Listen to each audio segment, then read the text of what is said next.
Assalamualaikum warahmatullahi wabarakatuh, sahabat Smart Skill School. Semoga kita semua selalu dalam lindungan Allah Subhanahu wa Ta'ala. Amin. Sahabat, seru sekali mengenai perjodohan kemarin episodenya, dan tentunya tidak semua perjodohan berakhir dengan baik atau happy ending. Maka itu yang ingin saya tanyakan kepada Ustadz Adi Warman. Yuk kita sambut Ustadz kita. Ustadz, Assalamualaikum, apa kabar? Waalaikumsalam warahmatullahi wabarakatuh. Sehat, berkah, bahagia selalu ya Allah. Amin. Amin, Alhamdulillah. Ustadz, setelah perjodohan selesai tentunya ada perkawinan. Kemudian, ini ada pertanyaan dari sahabat, lucu juga. Sudah susah-susah berjodoh, suami saya selingkuh, Ustadz. Ini bagaimana caranya nih, Ustadz? Masya Allah, Masya Allah. Iya. Gimana nih cara mulai jawabnya? Oke, gini. Di dalam Islam, Rasulullah SAW bersabda, al-halalun bayyinun wa haramun bayyinun wa bainahuma mutasyabihat. Ini. Nikah itu jelas halalnya. Oke. Cerai pun jelas halalnya. Walaupun Rasulullah SAW mengingatkan kepada kita, mewanti-wanti kita, agar tidak menganggap enteng cerai. Nah ini. Supaya jangan apa-apa marahan dikit, ribut dikit, cerai gitu. Sehingga Rasulullah SAW mengingatkan kepada kita, cerai adalah suatu perbuatan yang halal tapi tidak disukai oleh Allah. Benar. Tapi kalau kita merujuk pada hadis yang pertama tadi, jelaslah nikah itu halal. Cerai pun halal. Tapi jangan dimain-mainin karena Allah nggak suka orang yang main-mainin cerai. Oke? Yang haram itu adalah selingkuh. Nah, oke. Yang haram itu adalah berzina. Yang haram itu adalah dua-duaan kita romantis-romantis berkasih sayang sama seseorang yang bukan suami atau istri kita. Nah, itu yang nggak boleh. Oke? Itu sebabnya dalam ilmu tasawuf, ketika timbul dorongan, ini ada hadisnya juga, Rasulullah SAW mengatakan, apabila suatu saat kelak, oke, kemudian engkau melihat seorang wanita di jalan dan timbul ketertarikanmu pada wanita itu, maka segera palingkan wajahmu, temui istrimu di rumah. Karena apa yang kau lihat pada wanita itu ada pada diri istrimu di rumah. Ini. Jadi kalau kita ngelihat, itu jangan-jangan cuma sesaat nih. Jangan-jangan cuma ketertarikan sesaat. Maka hadisnya mengatakan, palingkan wajahmu, temui istrimu di rumah.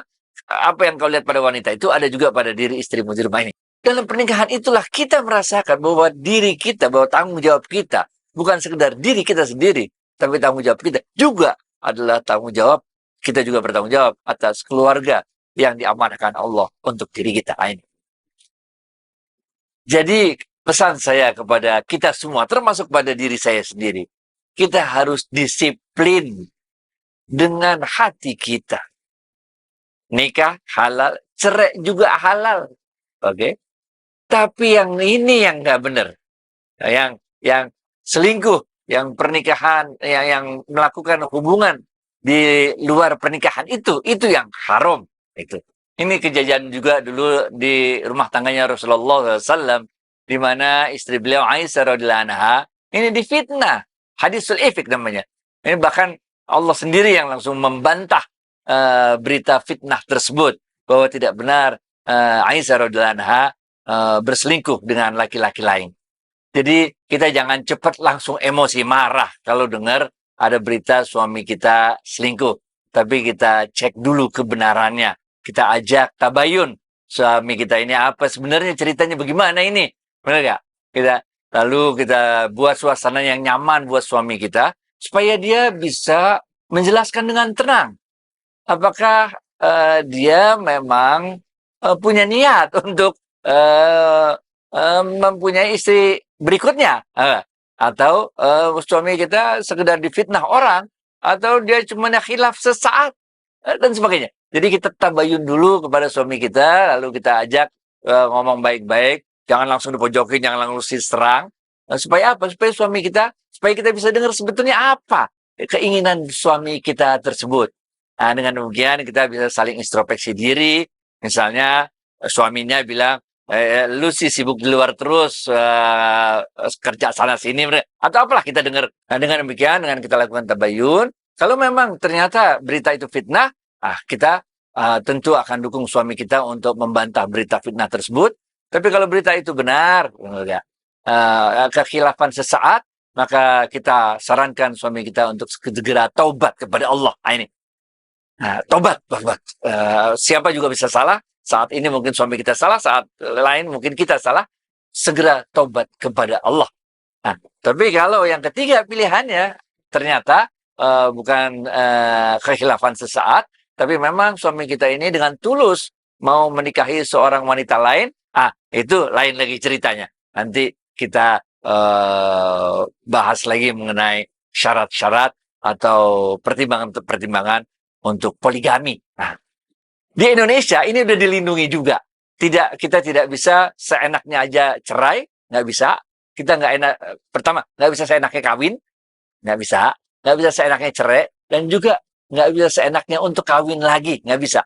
Di Indonesia ini hak-hak laki-laki dan hak-hak perempuan, hak anak-anaknya, semua telah dilindungi, sehingga kita nggak bisa pakai dalil agama, maksudnya dalil dari kitab fikih sana, fikih sini, atau pendapat ulama ini, pendapat ulama itu udah nggak bisa di Indonesia.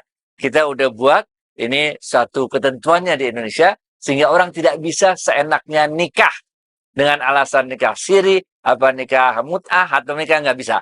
Yang kedua, nggak bisa juga main cerai gitu aja nggak bisa. Semuanya harus lewat pengadilan agama. Kalau yang udah terlanjur siri, ada ilmunya nisbat nikah, itu juga pengadilan agama. Kalau mau nikah lagi, negara juga udah ngatur bagaimana tata caranya kalau mau menikah yang kedua, ketiga, dan seterusnya. Gitu, Fit. Baik, Ustadz. Nah, namun demikian, poligami ini juga cukup repot ya, Ustadz ya. Dan bagaimana kalau yang selingkuh itu istri, Ustadz? Sama aja, mau suami, mau istri, jangan nyeleweng. Rasulullah SAW bersabda, oke? Tadi hadisnya buat laki-laki, kalau melihat seorang wanita di jalan. Sekarang hadisnya buat wanita. Rasulullah SAW bersabda, tutup rapat-rapat pintu rumahmu, tutup rapat-rapat pintu rumah tanggamu. Jangan izinkan laki-laki manapun masuk ke dalam rumah tanggamu ini. Wanita juga sama. Laki-laki, wanita sama aja. Mau laki, mau perempuan, bahkan mau apa juga. Nggak laki, nggak perempuan, kayak apa kayak namanya. Itu setan tetap aja tugasnya sama. Nggodain manusia, terserah jenis kelaminnya apa. Sehingga baik laki maupun wanita tetap digoda setan. Supaya ngapain? Supaya dia nyeleweng. Supaya melakukan hal-hal yang haram.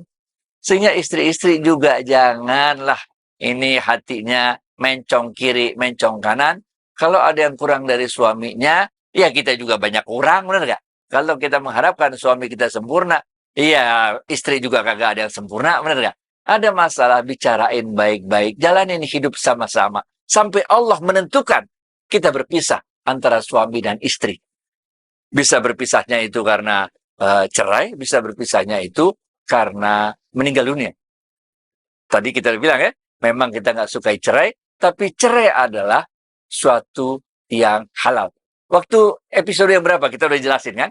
Ada seorang wanita datang kepada Rasulullah SAW minta diceraiin dari suaminya karena nggak cocok terus, ribut terus, sehingga dia katakan, ya Rasulullah, aku khawatir kalau terus aku menjadi istrinya, aku akan kufur, aku akan durhaka kepada suamiku. Nah, kemudian dipisahkan, diceraikan oleh Rasulullah SAW. Jadi kita yang jelas-jelasnya lah, nikah halal, cerai juga halal. Walaupun cerai halalnya tidak disukai oleh Allah. Yang haram adalah zina. Yang haram adalah selingkuh. Yang haram pura-pura bilang nikah siri, benar nggak? Padahal